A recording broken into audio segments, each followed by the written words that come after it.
So thank you so much, everyone, for being here for the last panel, substantive panel of the day. Now we're talking about, the contemporary geopolitics of natural resource extraction in forms of cooperation and competition coming from how we have been extracting resources and where we are going in terms of extracting resources.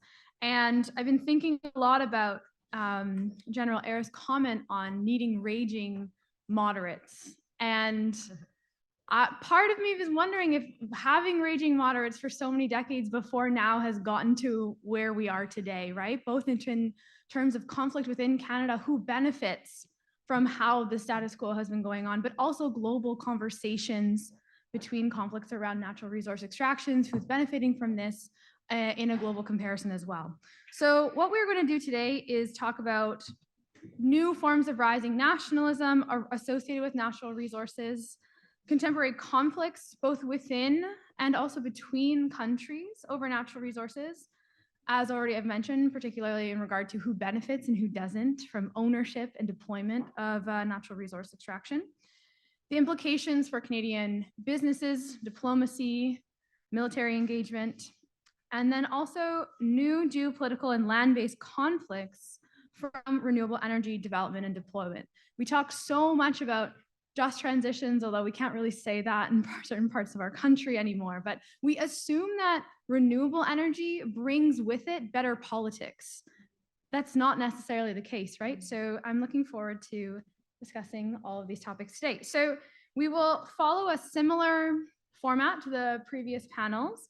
I will just give a short introduction to all of our panelists because we have these brochures with all of their accolades, and I'd like to get right into it. So quickly, Victoria Breda is a senior analyst at the Privy Council Office, which supports the Prime Minister and Cabinet, and she focuses on climate security and the energy transition.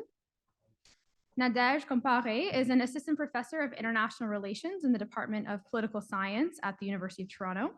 Her work lies at the intersection of IR theory, African politics, global extractivism, and gender and race in international relations. Frédéric Lesser is a professor in the Department of Geography at Laval University, researcher at l'École supérieure en études internationales, and director of Le Conseil québécois d'études géopolitiques. His research focuses on strategic issues of water management, law of the sea, borders, the Canadian Arctic, and climate change. And Pascale Massot is an assistant professor at the University of Ottawa's School of Public Studies. Her research focuses on the global political economy of China's rise, China's impact on global commodity chains, Canada-China and Canada-Asia, relations, and Canadian public opinion of China.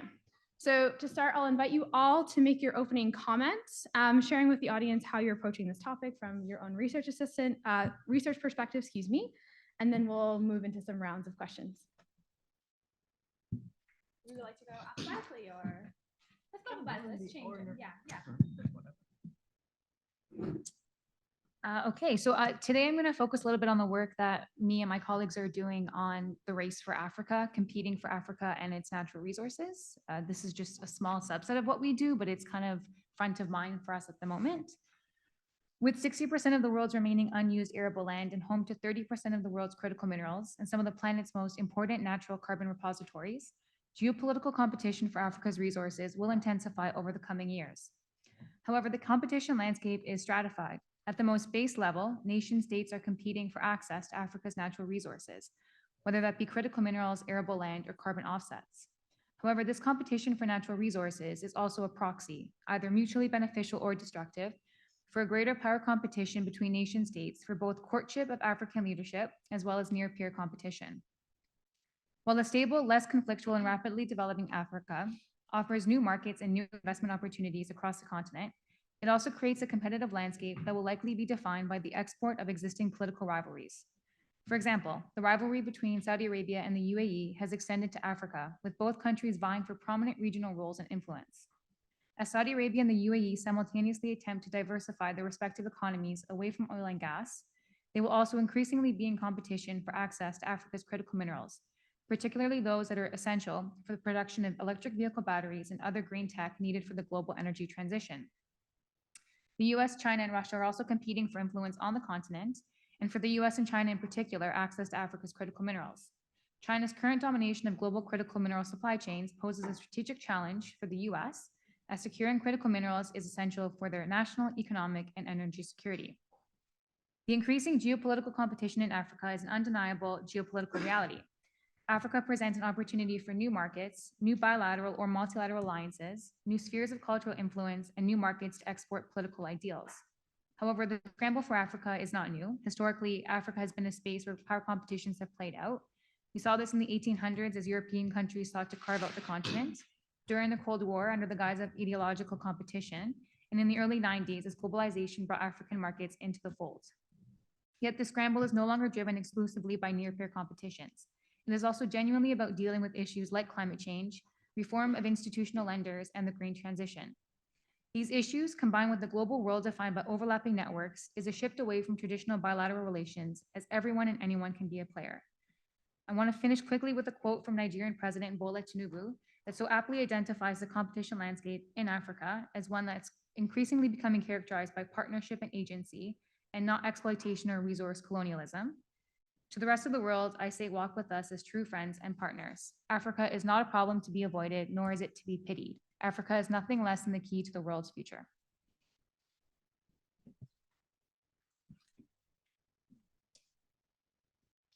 Well, thank you very much. Thank you for inviting me here, those who are all here after this long day. And I will make my presentation in English, but I will answer. So I think it was very hard to decide what to focus on for this vast question. So I decided to have a focus on, Canada in the world of extraction. And I do think it's important because this topic is often isolated from issues of defense and security in a way that leads to a lot of misses, I think, which is interesting because from a lot of the discussions that have been had this morning, I could always see a lot of the extractive angle.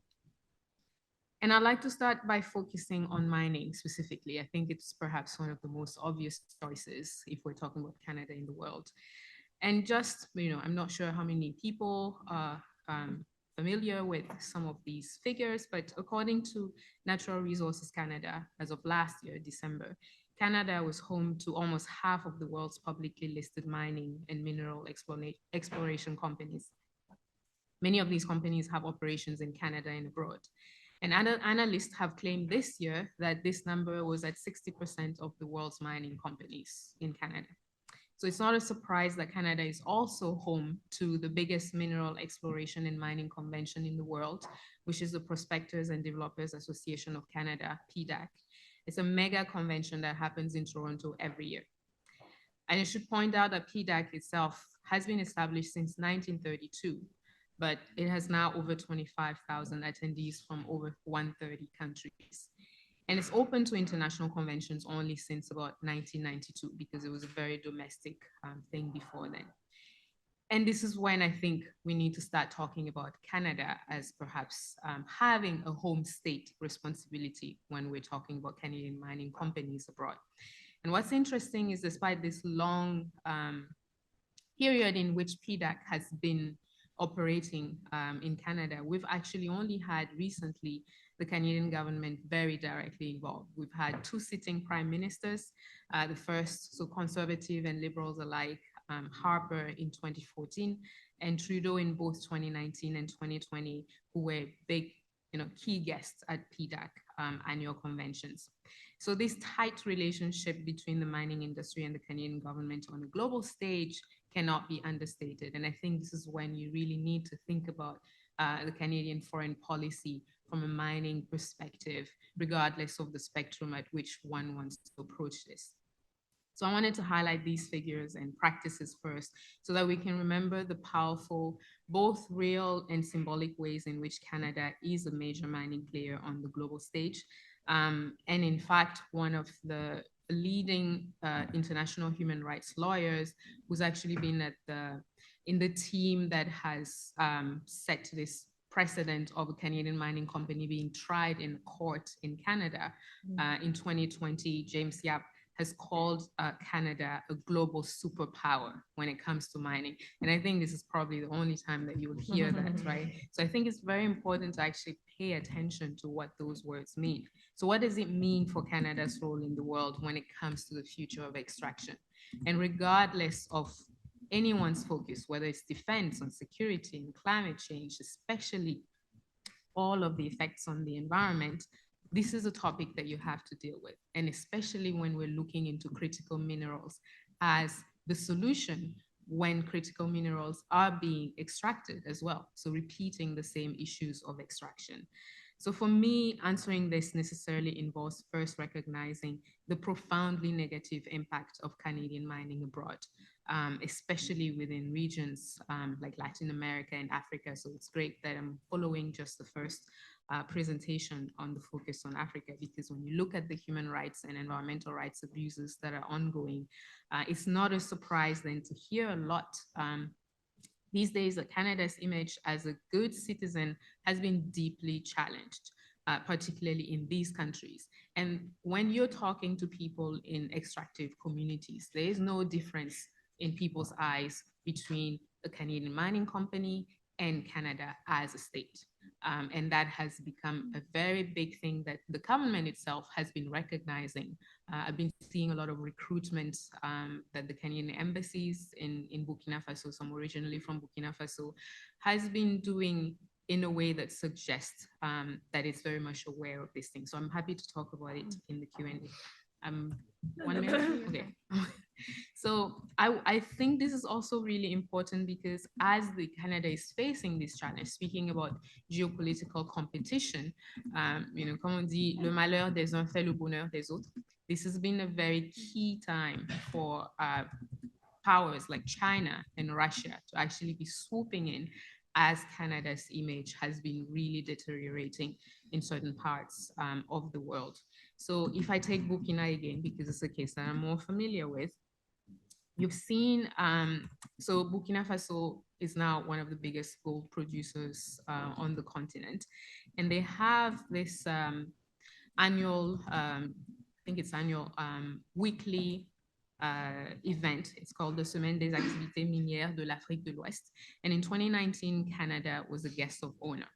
And it was very interesting because we've jumped from Canada being a guest of honor in 2019 to this year.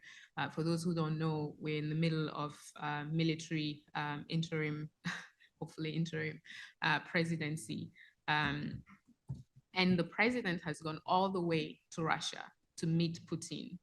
And it's very clear from, I mean, it's very non-transparent, but of course people saw it. There was not really much of a press explaining what was going on.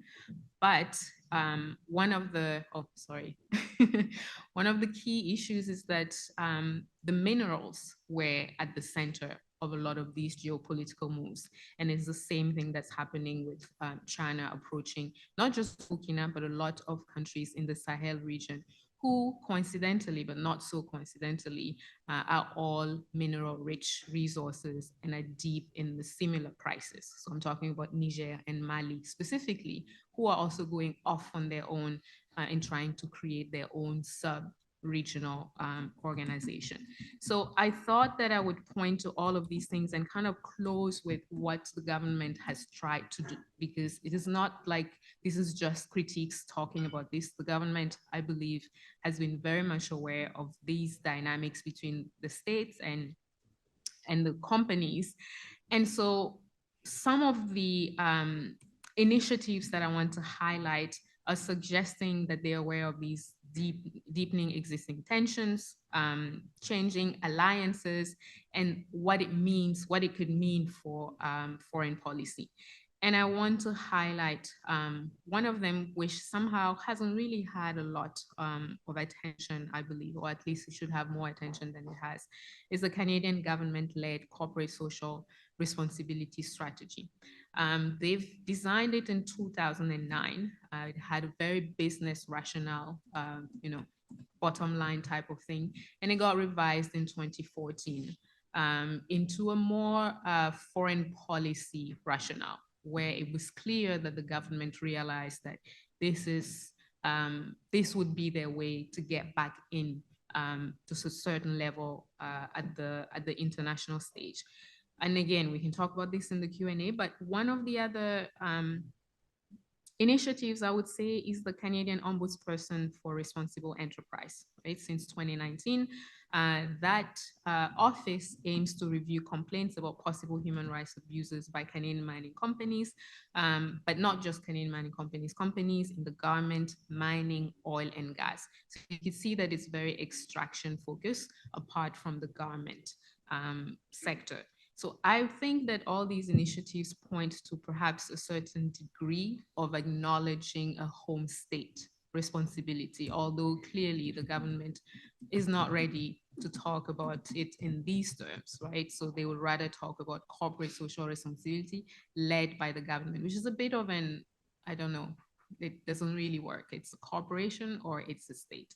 At least this is the critique that I have from it. So what is at issue for me is whether beyond these discourses, beyond these initiatives that are emerging somewhat timidly, can there be some teeth in those initiatives, and can they actually be truly transformative? And I do have in mind that really beginning of the race towards lithium that is happening, including some discussions of potentially going into like oil sites for lithium and not just staying within like the mineral side.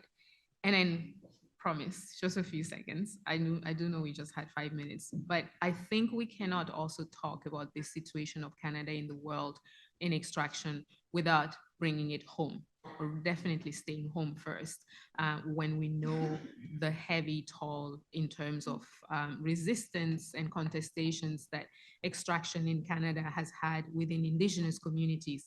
And I think we can still do that within the transnational perspective, because if you even take historically Canada's attitude towards the United Nations Declaration for the Rights of Indigenous People that was passed as a resolution, a legally non-binding resolution, I must say, in 2007, and that Canada, along, unsurprisingly, with the US and New Zealand, Australia, refused to support this initiative, only to finally support it with provisions in 2010, and then eventually support it fully in 2016, again, non-legally binding.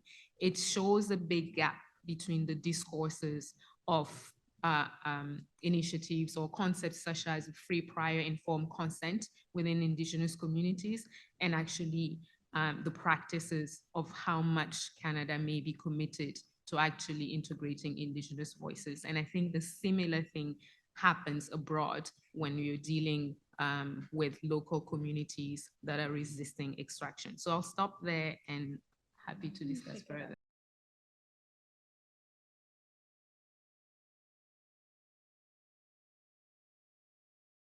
So I'd like to share with you a few things in terms of extraction of natural resources, not just oil and gas, but broader. So first of all, I'd like to say that there are different themes that have come out in my research.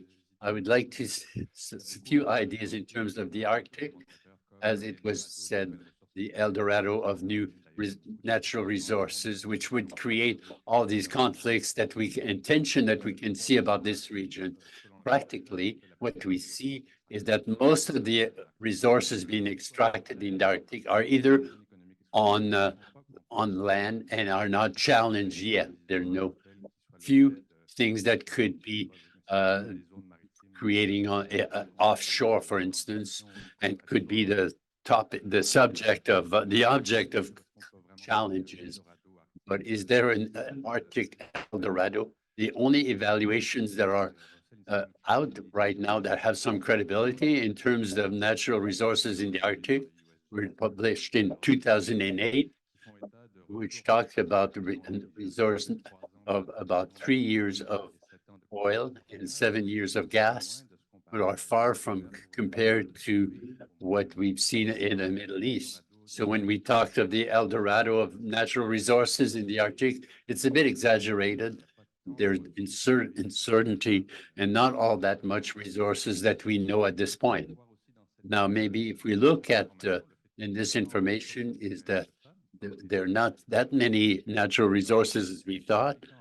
And let me explain why, as we see in the press, is that there's not so much conflict. There have been a movement of the, as it was understood when Russia expanded its continental shelf. Same with Denmark in 2021, also for Russia again, and 2022 with Canada. But it's interesting to see that each time that these countries extended, it was never challenged by the other countries.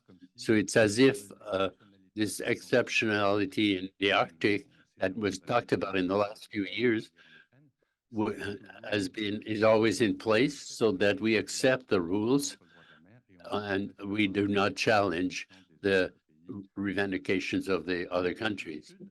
So in the South Sea of China, and in terms of resources that could be there, so we have to put into perspective what China or the other countries are. They way before the discovery of petroleum or gas were interested in the islands. And it's only since the discovery of oil in offshore of Sarawak that the interest came into focus, and the possibility of discovering more oil and gas. So they talk about the continental margins, and at this point, contrary to what we could imagine, there's not expansion, but it's more like a contraction. So to find the reason of these tensions are between China and the other protagonists of that region, including marked interest for other resources, which are an important factor because of over fishing in that area. I'd like to talk about resources, water resources. We talk about it's a factor in the 21st century. I think the water resources will become the cause of conflicts. There are no wars right now that have happened because of water or exclusively water. It may add something to the tensions, for instance, in the Middle East or in the sub-Indian continent. But it's very difficult to make a direct link between tensions in terms of sharing water and a conflict between states. Also, this another factor of tension that emerged in terms of large dams with the Energy Commission, where we see that the World Commission had talked about a negative impact of dams on watersheds.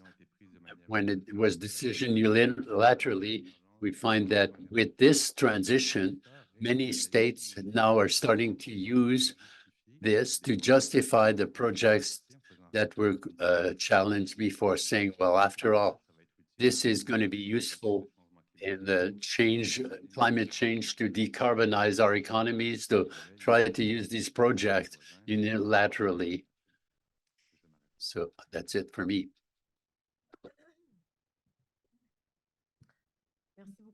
Thank you, all of you. Thank you for this invitation and for breaking the ice and talking her presentation in English. My notes were already in English, but I'm too tried to simultaneous with compared to our back there. So when I watched the theme, and when I looked at the theme of the panel, I decided to approach it from the perspective of the concept of de-risking. Okay, so I do work on natural resources and China, but I've been fascinated by the rapidity at which the concept of de-risking has caught fire in 2023, right? It would actually be in contention for the word of the year if I was writing the Financial Times, article. Of course, the speech, the word was articulated in a speech by President von der Leyen in her speech in March this year, the speech that she made on EU-China relations. And I was trying to think why the concept, I think, has become so popular. And I think it's because it has provided the narrative point of the spear, as it were, to pierce through what is a multiplicity of crises that we are facing, and that de-risking seems to be able to address all at once. And those crises, and there are more than three, but if I were to name three, the securitization of our economic relationship with China, or the China challenge more generally, the need to build resilient supply chains as we come out of the COVID pandemic, and the return of industrial policy as a response to the ongoing crisis of hyperglobalization. And it seems like de-risking comes right at the center of these three crises and provides politicians with a really efficient way to communicate on all of those. Now, the problem is that there are tensions between those three dynamics, and tensions in how government policy has been articulated around the de-risking paradigm. So, for example, if we push securitization too far via reshoring or friendshoring, we might in fact hurt our economic resilience. As the head of the WTO, Ngozi Okonjo-Iweala, has argued in a good foreign affairs piece. Similarly, if we push, reshoring, friendshoring scenarios too far, we can impose a drag on economic growth, which may worsen the backlash against globalization. But on top of this, I think that some versions of the de-risking paradigm also come into tension with other global objectives, which complicates the issue even further, and namely climate change mitigation and challenges linked to innovation, the frontier of innovation and AI, for example. And so the fact that the anti-China rhetoric aligns so neatly with the anti-globalization rhetoric today has made it politically expedient to use economic nationalist tools to kill two birds with one stone, as it were. And a good example of this was the announcement by the Biden administration last week to limit Chinese content in batteries eligible for the electric vehicle tax credit. And so in that case, it seems to me that the choice is made to prioritize competition, strategic competition with China, domestic backlash towards economic globalization, above and over climate change objectives. And so I just need that, I just think that we need a cool-headed articulation of these trade-offs, which is not being done at the moment. What does a secure, resilient, global critical minerals and green technology supply chain looks like that will also get us to our climate change targets within 10, 15 years, right? Is the question that we need to be asking ourselves. On the dominance of China in supply chains and critical mineral supply chains, the de-risking paradigm as we are pursuing it today may make a relative difference. So a difference in the degree of importance of the Chinese economy in critical minerals value chains or green technology manufacturing. But it will only take us so far, and I'm afraid that it might not take us very, very far, very, very fast at the very least. Of course, we have a role, and here, Nadège, I completely take your your points. We have a role perhaps in reshaping as much as we can the sustainability, the inclusivity, the resilience, of mining supply chains and the mining industry as much as we can. Pushing recycling, indigenous reconciliation, inclusivity standards, all of this. I think that we can play a role, we should play a role. But the point that I'm trying to make here is that at the end of that road, China will still be one of the most important global stakeholders in the critical minerals supply chain. You know, we are not taking China away from that dominant position. If we reduce China's position from 70% to 60% within 15 years, that'll be a lot, right? So what do we do with that? One of the problems I think that we are having right now is that we are speaking as if this de-risking paradigm will remove China from the equation, and we will thus be able to proceed unimpeded thereafter. And I think that that's a misconception. So to the extent that we've meant that by de-risking, we've meant diversifying away from, I don't think it takes us far enough.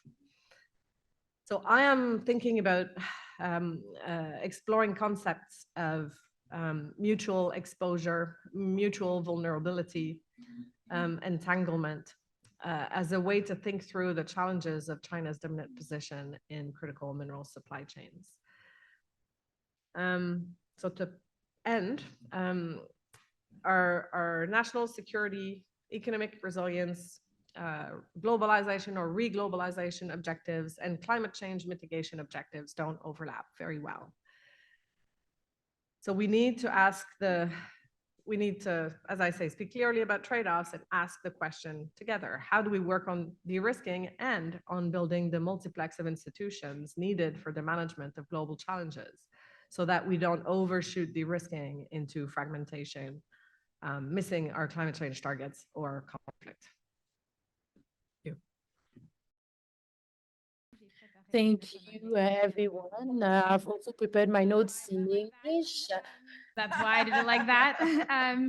So thank you so much. I mean, it seems like what this conversation is telling us is that we're really at this critical juncture, right? We have these new forms of engagement with natural resources, new geographies, new geopolitical challenges.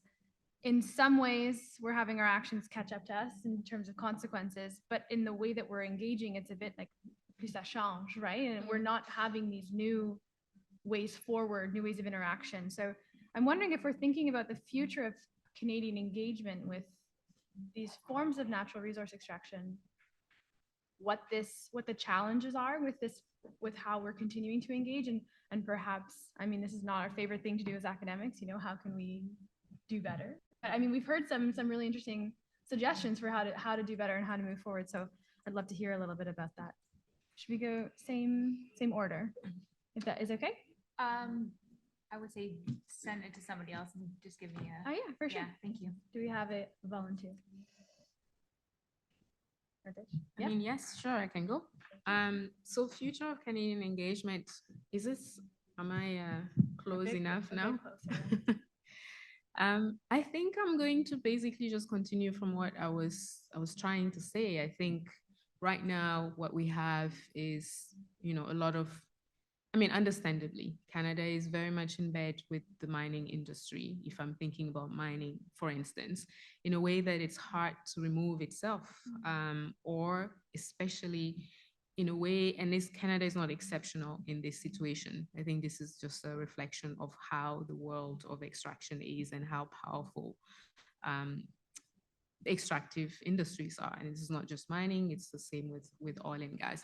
Just a quick reminder, I talked about PDAC earlier, but it basically started in 1932 because it was meant to stop a bill from the Ontario government that was just requiring more information from potential prospectors, right? And I think the bill was it was called the Engineer Bill. And in order to complete this exploration, you were supposed to get things signed off by mining engineers. And so they fought this bill. This is what it was done. And the same PDAC was able to also stop Bill C-300, which was about Canadian companies holding Canadian mining, oil and gas companies. And so for me, I think as idealistic as it may sound, I think a key place to think about the future of Canadian engagement and just also transnational cooperation on this, because it's not really going to work if Canada is alone in doing this, is to think about the future of regulation of the extractive sector. I feel like, I mean, this is something that I could never say. Maybe in some places, maybe, you know, there's a lot of people here who might disagree. I would be happy to discuss that. But I think there needs to be a level of regulation that moves beyond the rhetoric of the corporate social responsibility, that moves beyond the current rhetoric of ESG, environmental, social, corporate governance, that gets us into some level of standardized regulation that could actually get companies to be much more accountable than paying lip service the way they are. Again, sounds a bit idealistic, but I really don't know how else we can move forward. And especially what I find worrisome is just kind of getting heads on with, you know, all the critical minerals without having done any changes to how we've approached extraction. I'm happy to, it's really a difficult, listen, Nadège, to follow what you're saying, because I don't disagree at all. And it goes back a little bit to Jonathan, the you know, dilemma that you articulated at the end of your panel. You know, at the same time as this is true, I think when we think about China's dominance in critical minerals, we have to reflect, just as going back to history, you know, we have to reflect as why this is the case. So why is China so dominant in the processing and extraction? Some of China's dominance is because of investments overseas, but some of China's dominance is also because it has taken on board domestically the extraction and processing of minerals that are very dirty to extract and process, right? Why is China the #1 place where, you know, rare earths are being extracted and processed? Not because China is the only place where these minerals exist, it's because nobody else wanted to do it, right? The United States closed their rare earths mines, you know, decades ago because they were too polluting. So we find ourselves in a situation where, you know, we deplore the dominance of China in copper processing, and we can barely manage the one copper processing plant we have in Quebec, you know, because it's creating so much social opposition on the environmental front. And so there is a really complicated dilemma to unravel here. And despite the current zeitgeist, you know, around de-risking and reshoring mining into North American and European shores, I think that we haven't really changed the basic structural drivers of the reason why China became what it became enough to reverse this trend. And so, and for the reasons also that you mentioned, because there are standards here that we want to maintain and that we think are important. So how do we square that circle is a very complicated question. It's unclear to me that we can square the circle within 10 years, you know. And so therefore, I think that thinking about de-risking is one thing, but it won't get us to where we need to go. We need to think about getting to our objectives with a dominant China in the picture. So that's how I think about the issue. Quelques réflexions pour compléter ce qui vient d'être dit, ce qui est tout à fait intéressant et pertinent, juste par rapport aux initiatives que pourrait prendre le Canada par rapport à la gouvernance de l'extraction des ressources naturelles sur son territoire ou autour de son territoire. Quelques éléments, par exemple, le moratoire que le Canada a décidé d'imposer sur l'extraction des hydrocarbures dans l'Arctique canadien. Bon, comme je l'ai dit tout à l'heure, de toute façon, il y avait un reflux très marqué des compagnies. Donc, c'est un moratoire qui ne coûte pas grand-chose à court terme au gouvernement fédéral, qui a néanmoins suscité beaucoup de grogne auprès des gouvernements territoriaux concernés, Nunavut et territoires du Nord-Ouest, qui auraient bien aimé être davantage consultés avant qu'Ottawa ne prenne cette décision. Enfin, on peut quand même relever donc qu'il y a eu ce moratoire décidé par Ottawa sur l'exploration et l'extraction des hydrocarbures dans l'archipel arctique. On peut aussi relever la négociation, la signature du traité sur la pêche dans l'océan Arctique, donc qui a été l'objet d'une négociation entre tous les pays riverains de l'océan Arctique, plus la Chine, le Japon, la Corée du Sud et l'Union européenne. Donc, c'est un premier traité où effectivement on met le couvercle sur l'exploitation d'une ressource naturelle encore mal identifiée, principe de précaution, donc qui a été invoqué ici. Évidemment, ce n'est pas dénué d'enjeux géopolitiques. Ça permet aussi d'empêcher que les flottes de pêche chinoises se promènent dans l'océan Arctique, mais au moins, espérons-le, il y avait principalement cet objectif de conservation des ressources qui était à l'origine la principale préoccupation des différents gouvernements concernés. Se posera à ce moment-là aussi la question de la politique canadienne en matière d'extraction des ressources naturelles sur les grands fonds marins. Vous savez que de plus en plus, on en discute. Est-ce que les nodules polymétalliques pourraient faire l'objet de campagnes d'exploration et d'extraction? Dans l'Arctique, évidemment, on ne manquera pas de s'intéresser aussi à ces ressources-là. Donc, il reste à voir quelle sera la position du Canada dans la région par rapport à cette activité extractive. So jumping off of what everyone has said thus far, I would say the future of Canadian engagement, if we're talking about international resource extraction, would be the idea of vertical integration and not just owning the extraction process, but also the refining, manufacturing, and building of the products that we then could sell. It's not going to de-risk us or decouple us from the Chinese economy or from the Chinese critical mineral reserves, but it gives us an opportunity to enter into that economic space. And I would also say we tend to focus a lot lately on just lithium, but there are so many other critical minerals that have yet to be tapped into that we could potentially explore as our way of maybe controlling an iteration of a supply chain. But we need to expand the focus beyond lithium and move on. We've lost that race, I think, it's fair to say. So. Okay, thank you so much. So just one more round before we open it up to the room. I'm wondering, so we've hinted at, you know, renewable energy, new forms of engaging in natural resources. I'm wondering if we take it a bit bigger to the wider conference theme, what are these broader geopolitical security considerations arising in the Arctic with China, with the change of, you know, African governments, and what are these new relationships looking like because of these new forms of extraction, and how does this affect how we're engaging? I can say something. I'm not sure how much it's an answer to your question, but I think it will be somehow.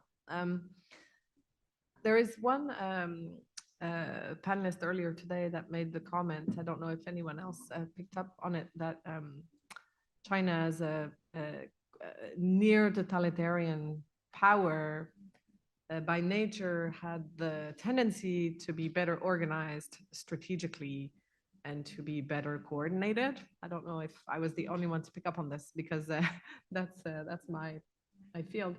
But I think that so maybe dovetail on the comment about expertise that was made on non-aligned partners.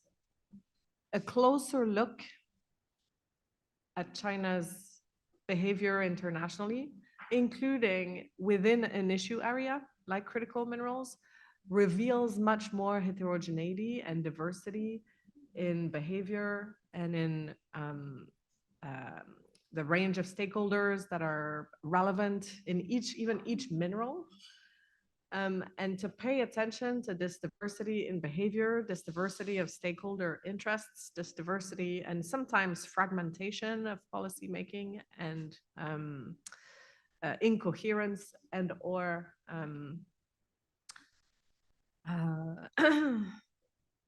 absence of pure strategic coherence across all issue areas would get us to a place where we're making less assumptions about Chinese strategic intent and maybe are closer to the ground as to the reality of what individual Chinese actors want and why, where.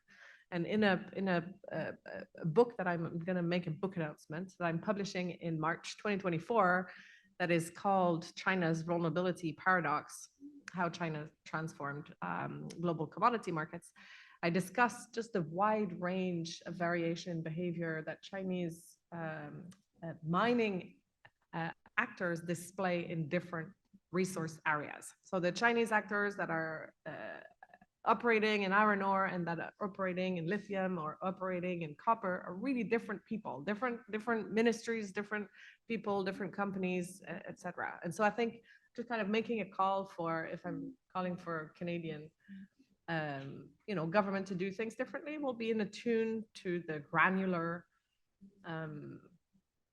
reality of Chinese diversity of behavior and interests on the global sphere. I think will get us to a place where Canadian policy can be more effective, more targeted, and less kind of, we can freak out less and just do stuff better, I think.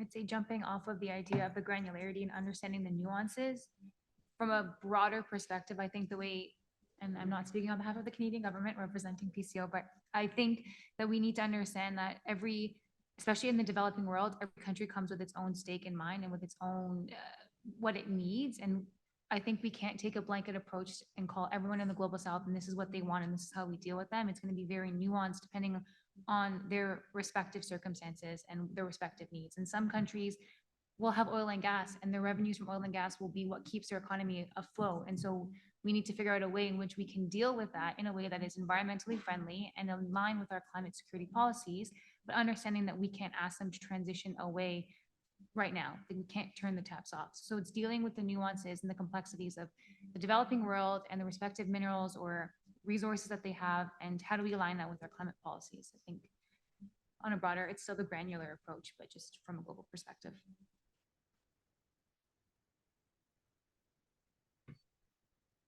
Yes, I was just thinking about what I can say, and I don't think I have too much to say because I'm especially thinking about the African context and especially the Francophone African world, where we see this huge wave of like anti-French sentiment, and with a lot of now destabilized countries running to Russia and to China. So I kind of quickly alluded at that earlier on. And the thing is, even before all of this, if you were to ask people, which I actually did, I know a lot of people who are in the mining industry.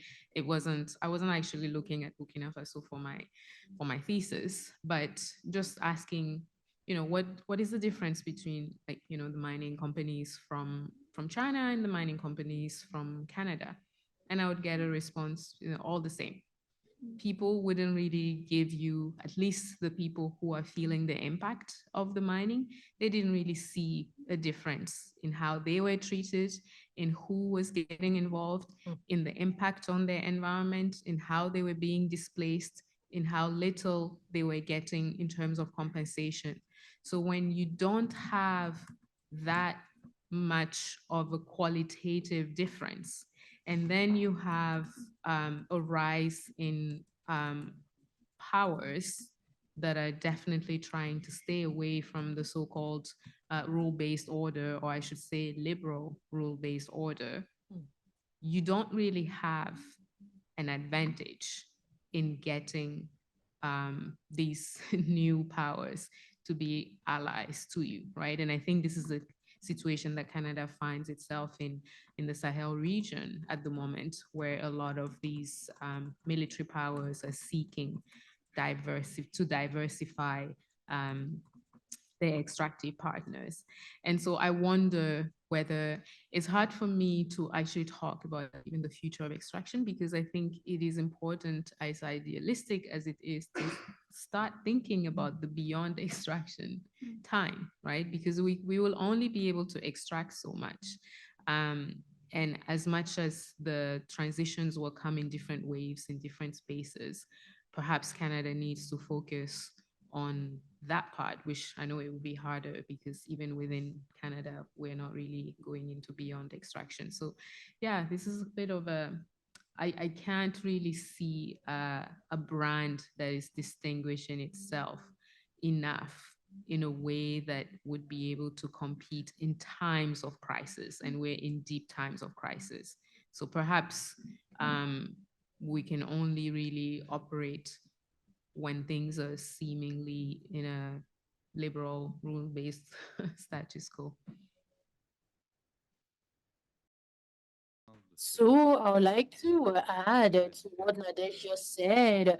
What is the difference in the organizational practices? Are there any nuances?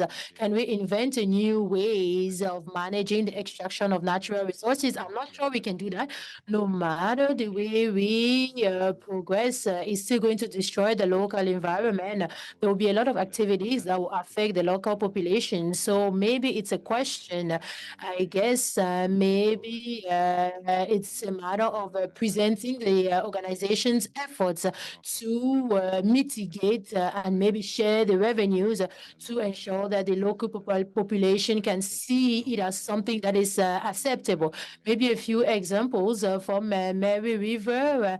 Maybe effectively we can say that the Asylum organization is not making any efforts to present the impact of its extraction. Maybe even if the local community accepted the project, it's still a fact that sometimes there are some manifestations against some aspects due to the negative impact of this project. On the other hand, we shouldn't think that systematically the local populations are against the projects. So we have to really think of grow land.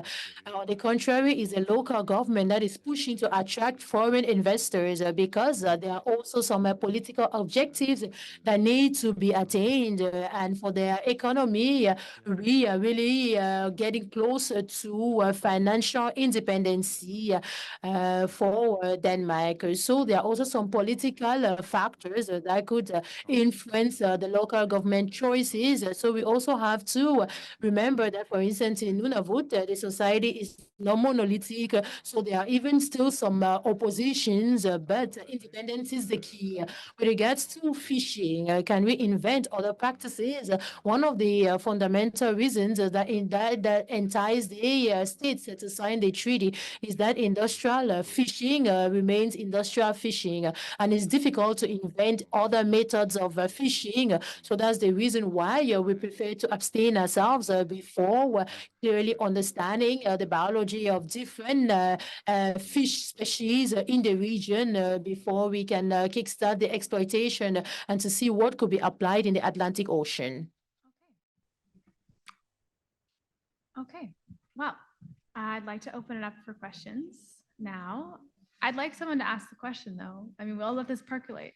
We're talking as if all these other countries they're changing. The West is static. I mean, I'm thinking so much like, what if we have President Trump, Prime Minister Poilievre, you know, this is my question, but someone could ask it, but if not, we could all speak to that. So who has a question from the audience?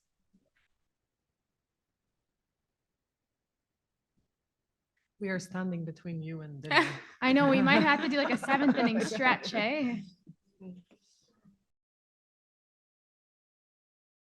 So, a short question. Sorry, I had to step out for part of your panel due to an emergency. Maybe you have already answered. And my question is on Canadian natural resources. Do we really think that people are really worried about the resources? It's not only about a hypothetical scenario regarding, for instance, the extraction in the Northwest Railway by a Chinese firm organization, but maybe other than that, this apocalyptic scenario that was raised publicly to justify some investments, be it in some Canadian industries or by a foreign collaboration, maybe with Canadian expertise. Does this vision that we have of Canada, is it an opportunity for a country, maybe a more vulnerable country for this expectation, maybe in terms of economic dollars, or maybe pragmatic consequences? Maybe how can we profit or take advantage of this vulnerability? Do you feel that, or is there any friction? How can we justify some policies?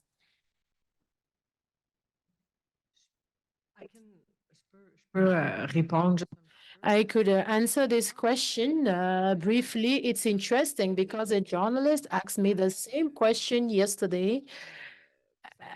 And it surprised me a little bit because if 10 years ago, if it was 10 years ago, we could have thought of a wave of interest by some Chinese companies for Canadian resources. But I think today's environment is entirely different. There have been some Investment Canada Act.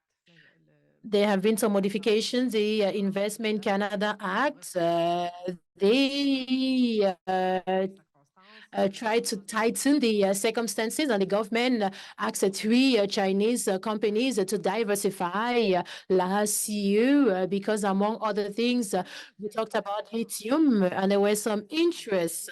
And in fact, it was interesting about not only for Canadian operations, but Canadian companies who had operations abroad. And we asked the organization to diversify for China. I don't think your question was mainly focused on China. And I think here we really have to focus on all the levels. It's not only about natural resources. For natural resources, it's a pretty much zero level right now. There are not a lot of activities ongoing on. There have been some cases. There was a case in the north of Quebec. For sure, we have to be vigilant. And for sure, we are not in a context. What I'm trying to say here is that it's not right now that Chinese organizations have started investing. So it doesn't mean that we don't have to be vigilant. That's the reason why there are some internal rules, ICA. So that being said, China is not just working in their country. So China is continuing to invest even while we're still reviewing our strategic rules. So China is active elsewhere. But in Canada, if we look at the investments, the Chinese investment rates, I think the amount has reduced to less than $1 billion for 2022. So the activities have reduced. So I would like to add to what Pascal just said. I was also asked a question here regarding China's extractions in Canada. It's always very surprising because we worry about China's activities in the Arctic. But for Canadian companies, it's not a problem, but it's actually the same thing. There are some foreign investors who come to extract the natural resources, to valorize, to value the resources that we have. So the government is really hoping to make some financial gains and economical gains. So we really have to ensure that the Canadian legislation is implemented.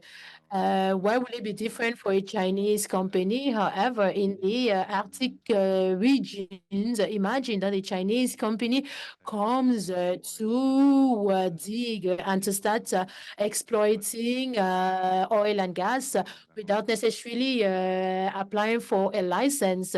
And this seems like a science fiction. So how can we do that discreetly? So every time the company needs to request permission to obtain a permit or a license to proceed with the extraction. So why should we worry about that, especially when there's a supervision process in place and when the government decides to move forward with the project? So I'm more familiar with Canadian mining investments in Africa. So I will let my colleagues answer this question. Just to caveat, the transactions that you were referring to under the Investment Canada Act with the critical mineral strategy, it's any investor that has ties to the state, so any state-owned enterprise that would receive additional scrutiny in terms of investment. So it's not private Chinese enterprise that's necessarily being cut off from investing in Canada. It's ties, companies with specific ties to the state. China's been investing in our natural resources for a long time. We can go as far back as C.K. Hutchinson and Husky and all through the shales in Alberta. And I think now what we're focusing on as a government is the nature of the investments. It's not just that we don't want their money, it's the elements in the contract that could become problematic, offtake agreements, debt services. It's the statecraft in which they're using via these investments that's potentially problematic, not necessarily the money itself. So I just wanted to caveat that by just, yeah. Merci. No, micro, je pense, pour la translation. Oui. So my question is for Nadej Kompari. In case there's an acute competition between global economic powers for the resources everywhere on the planet, but mostly in Africa, would the negotiation position of African countries, wouldn't their position be improved? Based on the point of view, have you seen any superior requirements from the part imposed by African governments with regards to respect of environmental conditions or local populations, since they are currently in a more advantageous position? Okay, thank you very much for this question. This is a very good question because I thought that there has been a wave of nationalism for the governance of natural resources throughout the last 10 years, especially in West Africa, when we talk about the governance of mining. Especially, I would say that at first it was mostly concentrated on the finance side and not necessarily the environmental side of things. For instance, it's a wave that it's currently rejecting what happened in the 1980s with the mining companies and companies in general have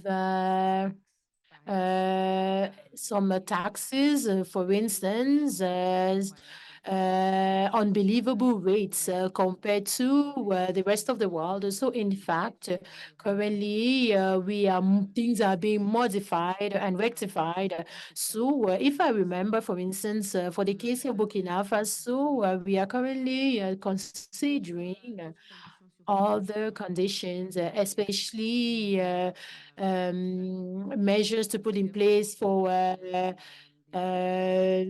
minors because they were put aside in terms of legislations in the past because they were just copying what was done in the West without considering the different situation. But in Africa, the minors have an important role to play. Sometimes they are the ones who found the areas, all the spots where the mining resources are found.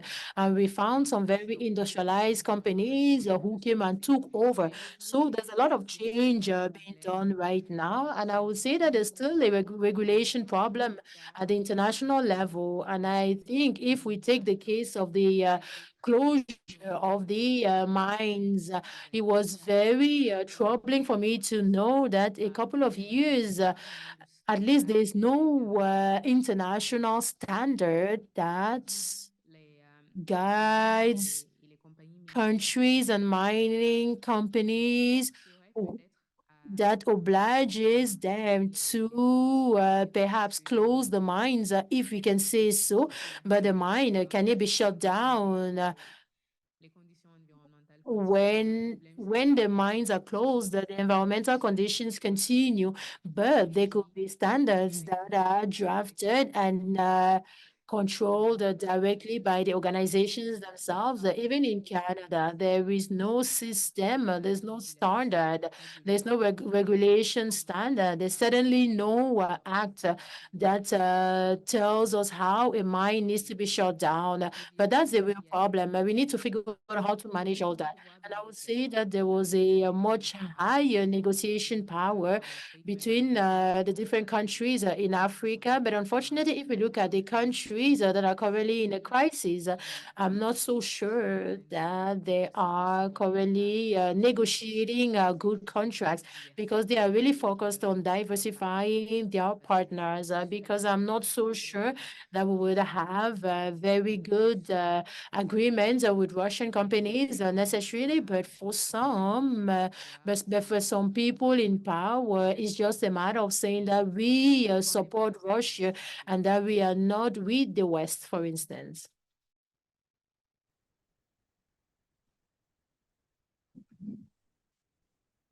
Il y a des autres questions? I have the question of what happens if we're talking about, increasing good governance, increasing environmental standards. What if this changes with changes in leadership in Canada and the US?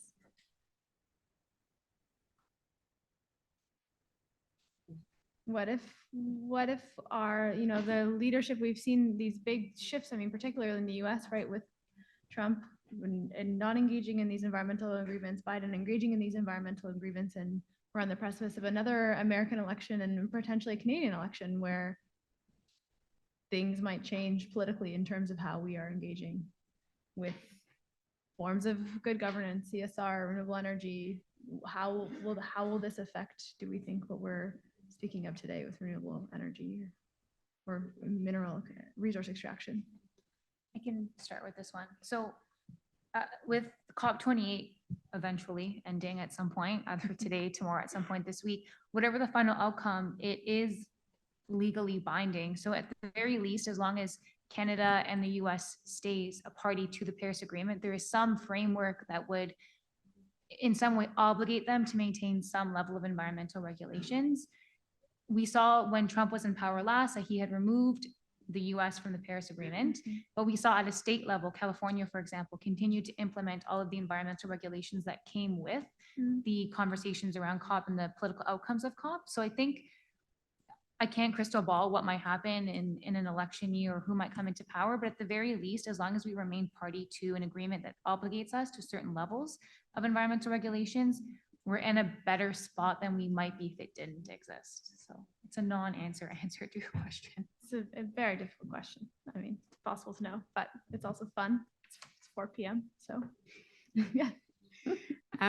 I feel like I have a bit of, I feel like I'm very cynical on this panel, but I don't think there's much change depending on government. I think slightly, but I think the power of the extractive lobbyists cannot be understated regardless of government, whether it's in Canada or in the US. I mean, I did give the examples of these bills that were basically stopped in their tracks in Canada.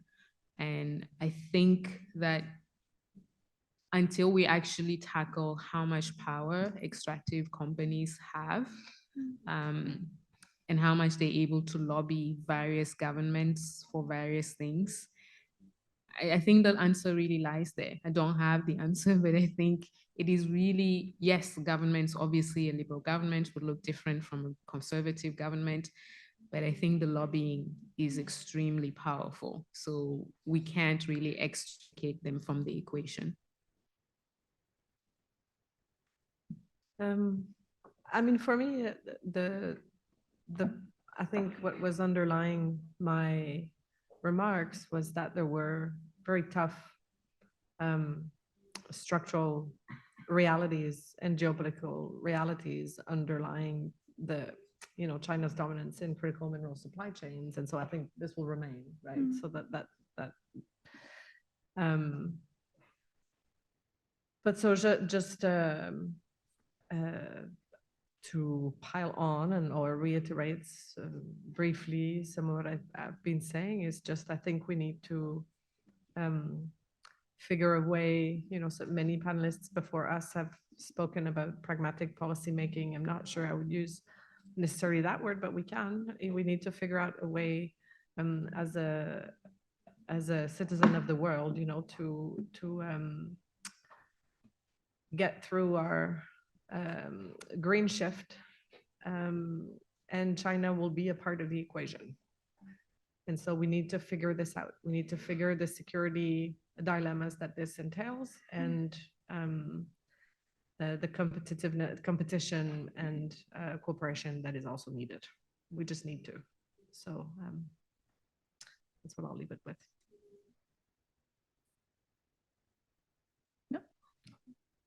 Do we have any other audience questions? All right, if not, I will end this panel. Thank you so much to our panelists.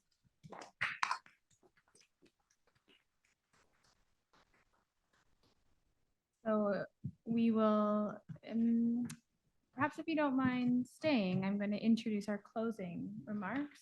I mean, is that okay? Yeah. Okay, so now I have the pleasure of inviting to close the day's events Carrie Buck, who is presently a senior fellow at the University of Ottawa, but most recently the Assistant Secretary to the Treasury Board in the economic sector from 2018 to 2021. Prior to that, she was Canada's ambassador to the and permanent representative to NATO from 2015 to 2018. Ms. Buck is a career diplomat who was political director and assistant deputy minister for international security and political affairs, and served in assistant deputy minister positions on Afghanistan, Africa, Latin America, and the Caribbean, and director general for the Middle East and Maghreb. Earlier in her career, she was posted to the Canadian Permanent Mission to the UN in New York. Ms. Buck led Canadian government task forces for Afghanistan, Russia/Ukraine, Syria, Mali, the Haiti earthquake, and other foreign policy and humanitarian crises. Throughout her diplomatic career, she supported prime ministers and foreign ministers at the G7 and NATO summits and represented Canada at the UN, G7, NATO, OAS, and OSCE on issues of human rights, security, disarmament, terrorism, and humanitarian affairs. She represented Canada on international negotiation of women, peace, and security issues from 1992 to 2018, helping build international law and practice on combating gender-based violence. So welcome, and thank you so much for being here.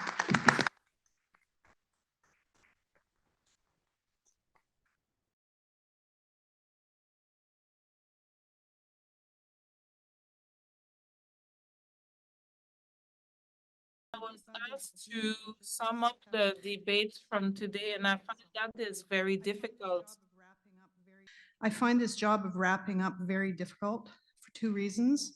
First, I don't have a background in international relations. I'm not an academic. I was a practitioner and a diplomat for 30 years. So I come at this from a different perspective. And second, I stand between you and a reception. So I will be very, very quick, I hope. I heard a number of common threads today through the panels. I heard about the degree of competition and complexity that we haven't seen for decades, and how we're living in a threat environment that is more acute than we've seen since the World Wars. So my observations, first, I think we have a tendency to catastrophize. This is tactically useful with at least two successive Canadian governments who haven't paid enough attention to security. But we have to ask ourselves if it's a nuanced enough response and whether it leads to despair or cynicism. Second, I think we tend to apply a narrative that juxtaposes the world of threat and chaos we're living in today with an era where the rules-based international order reigned and the unipolar US-led world guaranteed a measure of stability. Many, President Biden, Minister Freeland, the Chief of Defense Staff this morning, framed this as a struggle between authoritarianism and democracy. Others call it the West and the rest. Well, so far, so good. But from my practitioner's perspective, things weren't so simple in the before times, and they aren't so bleak now.